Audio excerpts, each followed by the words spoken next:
I don't think any review I could give could encourage somebody to watch The Silence of the Lambs. I feel like if it's a film that you might be interested in, it will already be on your radar and you will already have watched it or be waiting to watch it when you can.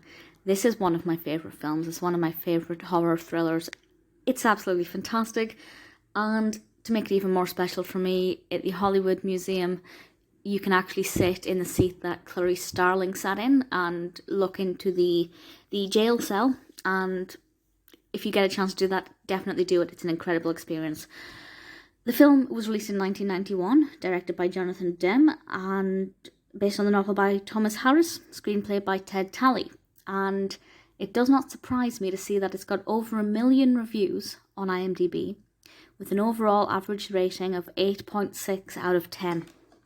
It's IMDb's number 23 top-rated movie of all time. It won 5 Oscars, which we'll look at in a moment, 63 other wins, and additional 51 nominations. This is one of the most incredible, well-loved films ever made. And when I've seen it several times, and I'll probably watch it several times more over the next few years. The first time I watched it, I couldn't quite get over how amazing it was, how fantastic Hopkins' performance was. I believe this was the first of Anthony Hopkins' films that I saw, and what an introduction. So if by chance you don't know what this is about, I'll read the description from IMDb, which is a simple one-sentence description for a very complicated film, but I think it sums up the idea nicely. A young FBI cadet must receive the help of an incarcerated and manipulative cannibal killer to help catch another serial killer and madman who skins his victims. I mean, that's my narrative. I absolutely love it. That's what I gravitate towards. Obviously, our cannibal killer is Hannibal the Cannibal, played by Anthony Hopkins, of course, and I absolutely love Hannibal Lecter as a character. I really think he's so fascinating and so fantastic, and as I said, amazingly well played by Hopkins. I cannot imagine anybody else playing that role. I know there have been other interpretations of Hannibal and other people taking on that persona, but for me, and for most people I guess, Hopkins will always be the cannibal.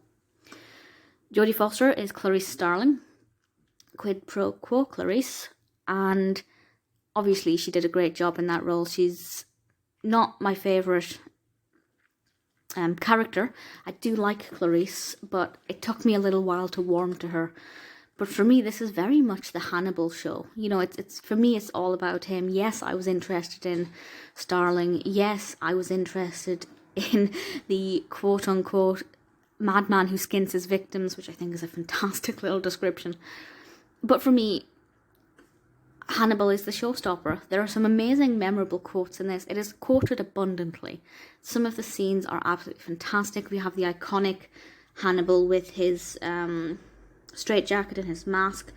It's just instantly recognisable, and it's become, I think it became an instant classic overnight with its Oscar wins. It won Best Picture, Best Actor for Anthony Hopkins, Best Actress for Jodie Foster, Best Director, and Best Writer Screenplay based on material previously produced or published, which is a bit of a mouthful.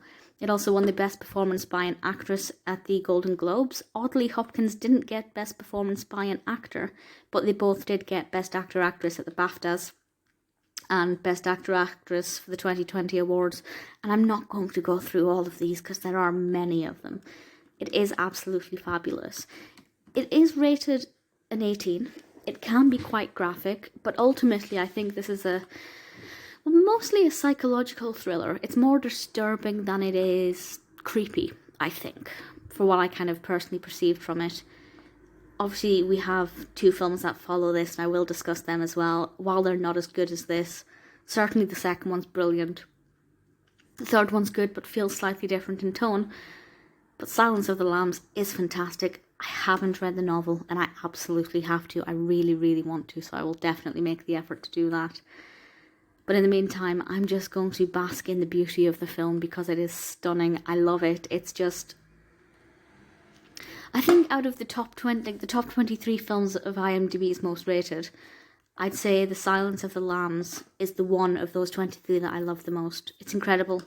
It's perfect. If you haven't seen it, you must. If you're waiting until you turn 18 to watch it on your 18th birthday. It's absolutely perfect. I cannot fault it one of the best films ever.